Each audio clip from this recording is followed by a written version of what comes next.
Now listen, you. You listen. In the review, you will refer to me as idiot, not you awesome. I mean, you know what I mean. And you will not call me you. You will never address me as you.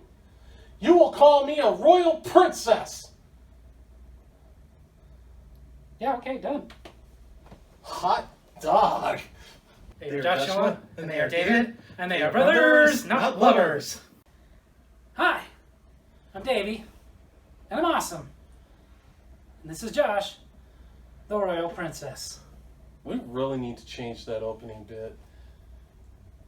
You know, they're Joshua, they're David. You know, we need to modernize, upgrade it a bit. We have grown over 100 subscribers, dude. That's awesome. Josh and I have been wanting to review this movie for a while now. A long time. A long time. There's just so many movies in so little time. But you know what? We decided it's been long enough because for people like us who love terrible, god-awful movies, just movies that are so bad that they're so good you can't stop laughing type movies. And if you talk about these movies, there's some movies that are just in the upper echelon of these movies. Like Troll 2, like Mono's Hands of Fate, Cool as Ice.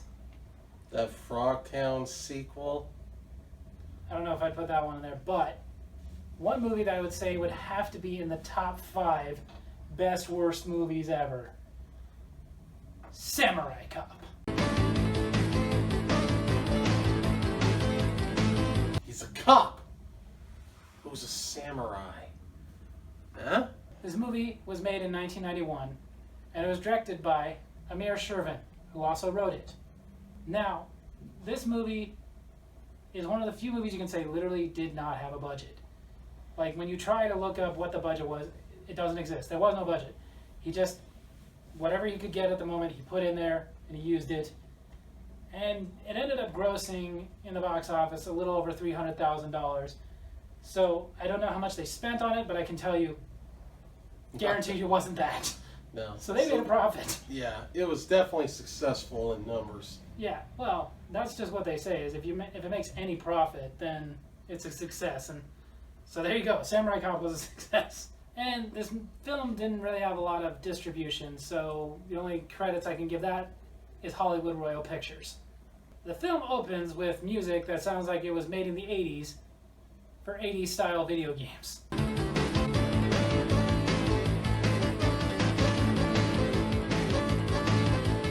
Then we meet the main henchman, Yamashita, played by Robert Zadar. Zadar! Friend, you should be very cautious. If the friend he's talking about is Amir Shervin, then yeah, he should have been cautious before he even made this piece of crap. They are a gang called the Katana, and they are talking about an upcoming fight they are about to have with their rivals. It's all up to Fujiyama. And I love him. Then we see the two gangs meet. Have you decided to work with us? No, it's not going to work with you. This movie sucks. In no way we go under Fujiyama's flag. Great dubbing. So because of their refusal... Walk it off. Looks like he is. And they fight! Oh,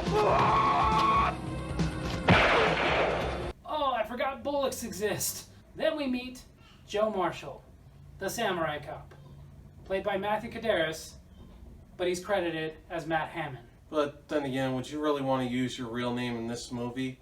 He didn't even want to use his real hair. We also meet Frank Washington, played by Mark Fraser. Are you sure this is a good bust? Yeah, cocaine. Nice wig. We also see Peggy. Peggy is played by... No. I got this. Legendary B-movie actress. Nay. B-movie sensation. No. B-movie goddess. Melissa Ann Moore.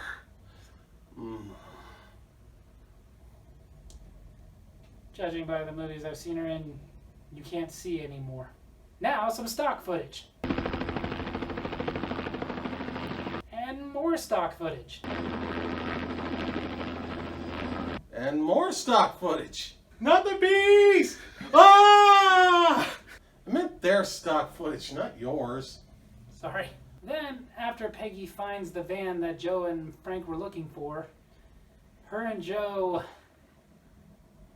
flirt? Oh, it's up and ready. You just keep it warm. It's warm and ready. I'm pretty sure the director was telling her she was talking about pies. I am a great magician. His wig is gone. Now it's back. A chase scene happens. Man, that totally looks like it's happening at the same time, doesn't it? Frank ends up hitting the guy shooting at him in the van. Hey, man, watch it! Watch it! Oh, man! Great sound effects.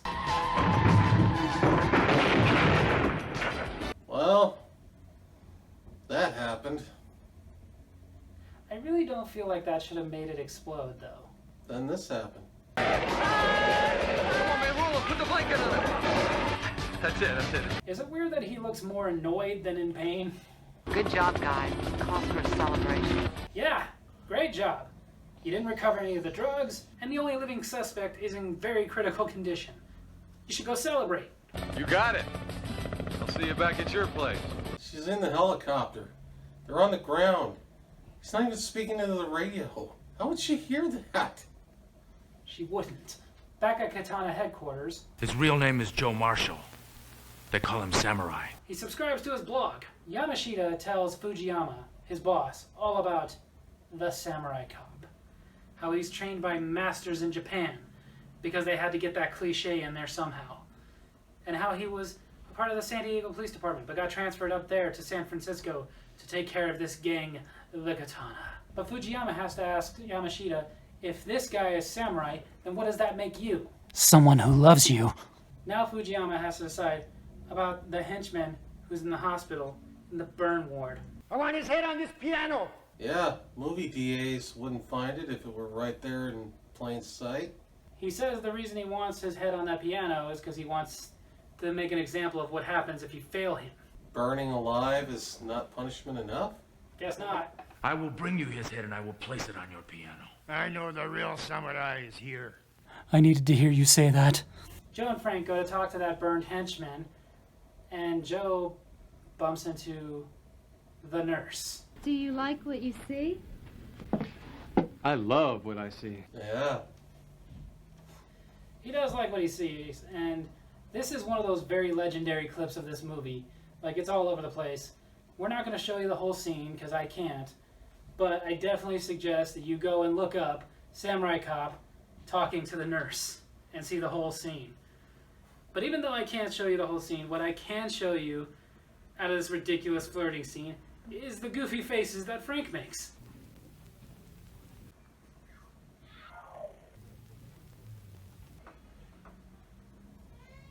Dude, I can't do this no more. My face hurts. Yeah. He's got talent. Guy's a legend. I want bigger. Hey, I have, Why is the burn victim in a dental office? That's not the real question. The real question is this. Have you been circumcised? Shut up. Well, Shut up! Joe and Frank leave the hospital, and tell the officer outside not to let anyone in. no one. Hey, where are you going? I have to change the trash. They said no one. They said no one. It's a katana sword, you a-hole, not a steak knife. Yeah, those things are sharp. You can usually just,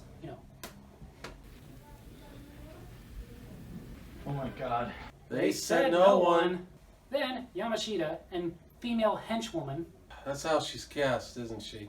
yep, they hurry out of the hospital/dentist office. That is apparently also a hotel. Hey, wait a minute. Stop. Slash apartment complex? And office building? Yeah, apparently he had to shoot this one scene in like 4 or 5 different locations. Back at the police station, Joe and Frank are getting yelled at by the police captain, Captain Romer. Hey, I've been here 1 week. And just how long will it take you to bring them to their knees? Probably going to take more than 1 week to take down an entire mafia-style gang. Frank convinces the captain to give Joe a little more time, but his feelings on it are, well... I feel like somebody stuck a big club up my ass, and it hurts. Okay. You'd think so. Sergeant Johnson tells Joe and Frank where they can find Fujiyama, the head of the Katana gang. What does katana mean? It's a samurai sword. You're a detective and you don't know what a katana is?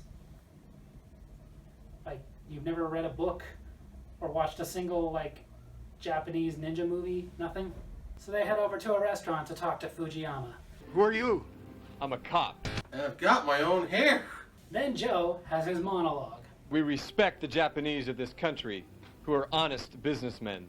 Okay, keep going. For legitimate business. Not for death merchants. You're getting there, buddy. You're doing good. To make their precious millions that they deposit in their secret Swiss bank accounts. Almost there. I'll have their stinking bodies in garbage bags and ship them back to Japan. Got it? Bangarang! What's an all-American girl like you doing with a geek like this? Hey, some girls love geeks. Right, honey? Sure. Joe asks one of the waiters who the girl in the purple is. The waiter tells him that's Jennifer, the owner of the restaurant. Tells him about Jennifer's dad, who owned the restaurant, and left it to Jennifer after he, well... Oh, he committed suicide. Yes! Why are you giggling about that? Dude, there's nothing funny about suicide. As they leave, Yamashita comes out. You insulted my true love. And Joe and the henchmen fight.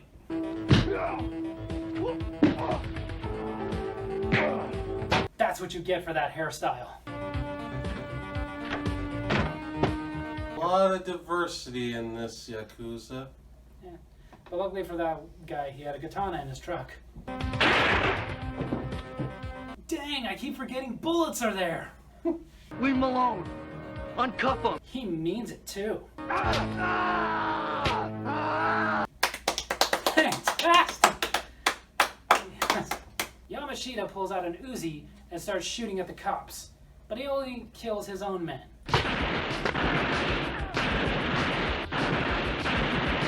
On purpose? Then he pulls out a grenade.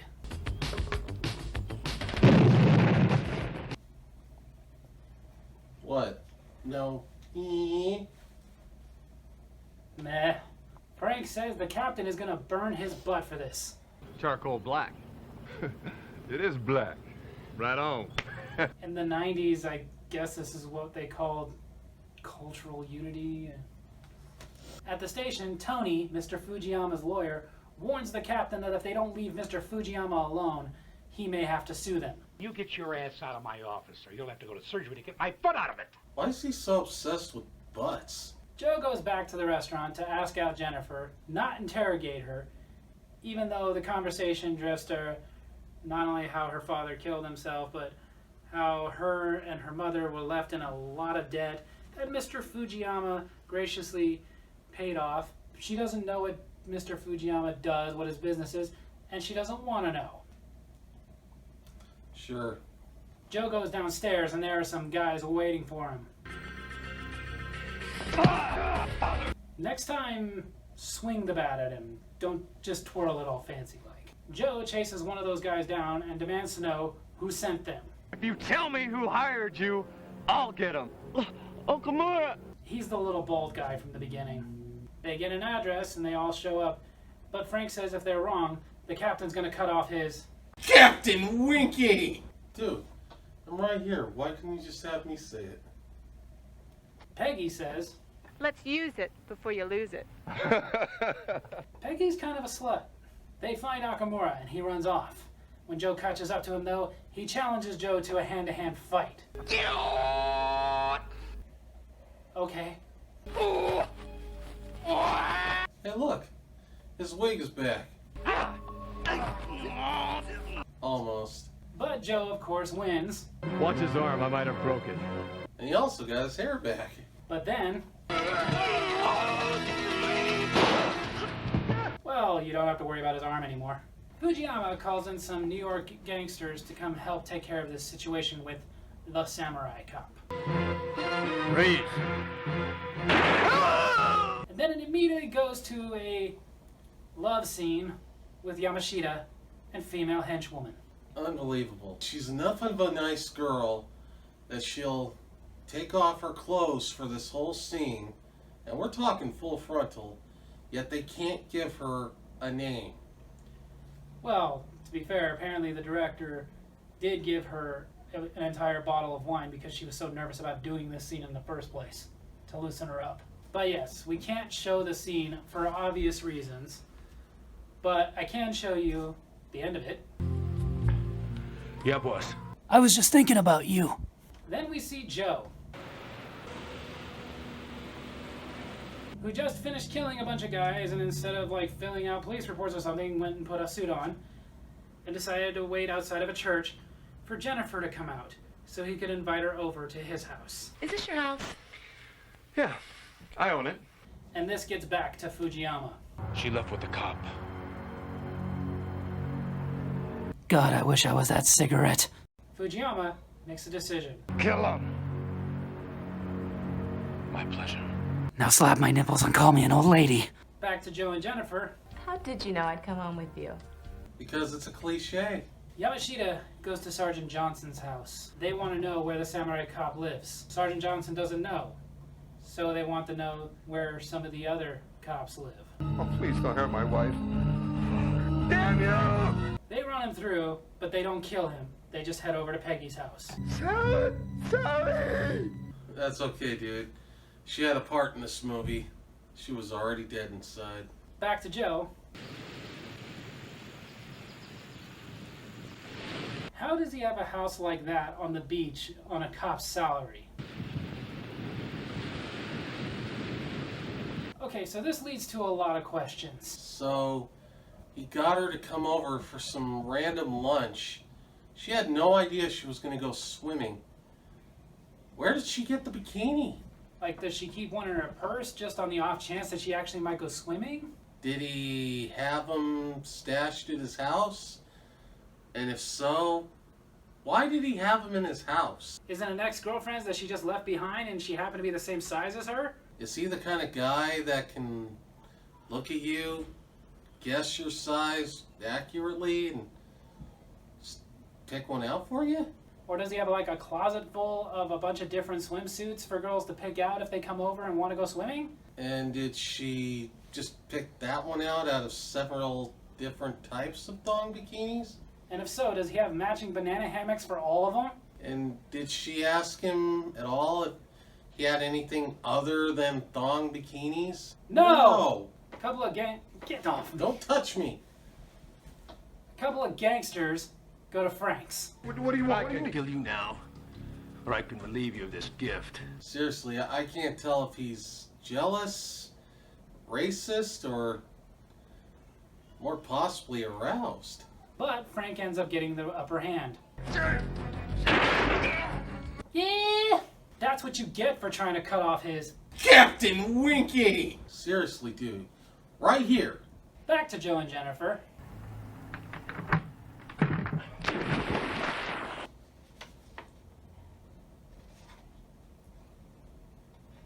That was adorable. And that was a lot of build-up for a cannonball. My question is, why did they go to the beach just to come back up and go swimming in a pool? There's salt on the beach. Then why not just go straight to the pool? That was still adorable. It was. Don't worry. Disclaimer. I don't let my kids watch Samurai Cop. Yeah, they're not allowed to watch bad movies. Then we see Yamashita and his gang at Peggy's.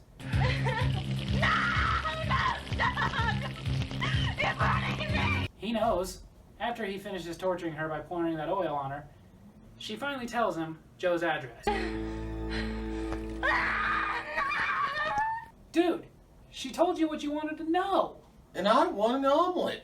Joe and Jennifer. Happy birthday to you. Ooh, cake. And then Joe's got a present. What about the cake? Yamashita and some of his men show up at Joe's house. That's not the same house. Like, all of a sudden, Joe's house is not on the beach, or secluded, or 2 stories.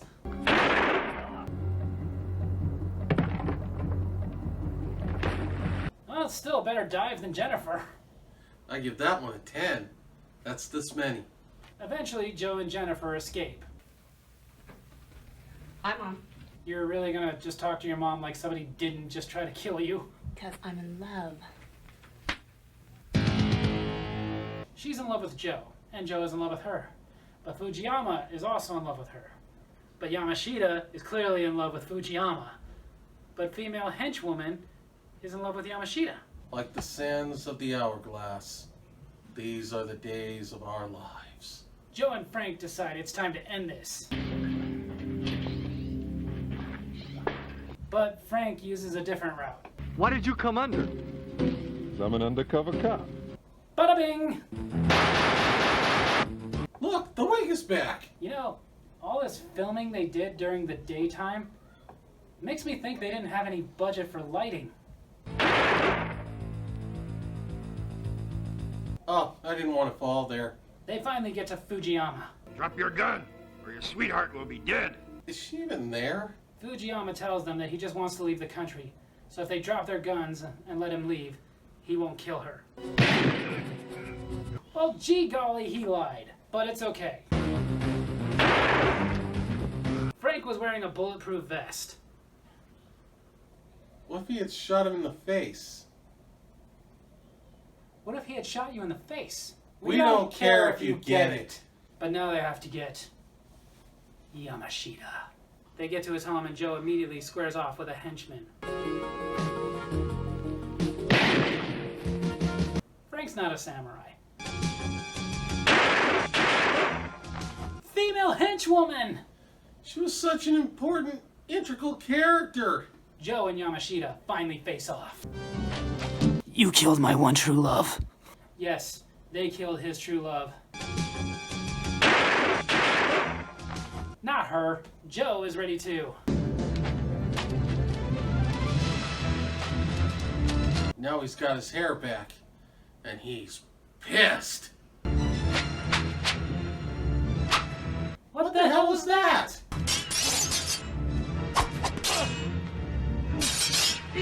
So suddenly this is a Chinese kung fu movie. With a wig.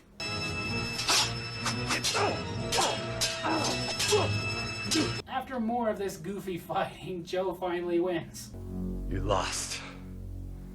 You lost, face. No, he's got plenty of that. Joe doesn't kill him, but He's a samurai. He wants to die with honor. is there really any honor after doing this movie? They just had to get that in there one more time. So there you have it, that's Samurai Cop. The cult classic. One of the best movies ever. Best worst movies ever. Best. Like, let's face it, this was not a good movie. This It was. had heart. I don't know about that because to me, to me, bear with me here. Bear with me. Go ahead. No budget, very amateur director. Oh yeah. Not a bad thing. You got to start somewhere. I'll give you that. But my take on it, it was a very, very lazy way of filmmaking. Like, he didn't even try to make the editing look like it was going in at the same time. He cut way too many corners, and I get it because you're just trying to get the movie done. Even if they had a very low budget, they seem to have more resources than most of the independent low budget films we watch. To say he did the best with what he could, I don't know. I think he could have done more with what he had because he had quite a bit at his disposal. I'm just glad they didn't have more or do more. Yeah. This movie turned out perfect for me. Oh, I'm not gonna lie. It's entertaining as can be. Like, I've watched this movie, not including watching the riff tracks guys tear it to shreds, not once but twice. Once live, once non. Not including the countless times I've just watched clips on the YouTubes about it. I've seen this movie at least 5 or 6 times, and it still makes me laugh. Including when I was watching it to take notes for this review. I'm constantly laughing just again at how goofy and horrible and thrown together it is. And then even learning some of the back scene stuff, like they did all the filming during the day because they had no lighting budget. The bad dubbing that you see throughout it is actually Amir Shervin's voice because he couldn't get the actors to come back. Matthew Kidaris, after the movie was over, which he was very relieved about, apparently he did not like making this movie. He said the look of disgust he constantly has on his face throughout the movie was because he was really that irritated making the movie. So after they wrapped up and they were done, he went and shaved his head very, very short. And then almost a year later, got a call back like, hey, we got to do reshoots. And he was like, how can I do reshoots? My hair's gone. They said, don't worry, we got Hollywood wigs. In reality, Amir Shervin went and found a wig at a shop for women, gave him a women's wig. And again, Matthew Kidaris thought it would be all right because he's probably just going to do long, far away shoots so that people can't really tell. Oh, we could tell. I even had a drinking game I started for this. Did you really? Oh yeah. Every time the wig goes on and off, take a shot. Is that when you ended up in a coma? Yeah. Thankfully, the doctor said there were no long-term side effects. Even that, though, like he had to do the reshoots, and most people in his situation where they had to put that wig on would have done nothing but far-away shots. But no, close-ups, fight scenes where the wig keeps falling off. I will say this. I saw this movie for the first time back in like 95 or 6. Back when Hollywood Video was still open and they were having this deal where you can rent any old movie, $1 each, $5 at a time for 5 nights. Really cool. Yeah. And I picked it up. I did not appreciate it as much the first time I saw it. It's like, No. what the hell did I just watch? No, yeah, I remember that. But as the years went on, I could not stop thinking about it. I do remember that. I remember the first time that you're talking about when you watched it, I came in, I don't think it was quite halfway through, but it was a little bit into the movie, and I sat down and watched it, and I remember looking at you and going, what the hell are you watching, dude? And we were just sitting there laughing and insulting it, and then I completely forgot about it up until about 4 or 5 years ago when you reminded me of it. And we're like, you know, you remember that movie Samurai Cop? And I was like, no. And then you were like telling me some of it, and I was like, oh yeah. You were like, you know, I got a copy here. And yeah, it's entertaining. It's very fun. So I'm so glad, as much as I hate the hipsters suddenly liking everything that was bad, I am glad that this movie's getting the push it deserved because the actors put a lot of themselves into it. Well, apparently it started with the riff tracks guys. They did the first riff tracks of it, the non-live one. And it got out there and it got popular. And because of that is why they were able to make a sequel, which we will review soon. The sequel has Tommy Wiseau. Yes, Samurai Cop 2, Deadly Vengeance, because it finally had gotten a cult following almost 20 years later. As far as my recommendation, it's not a good movie, but it's fun.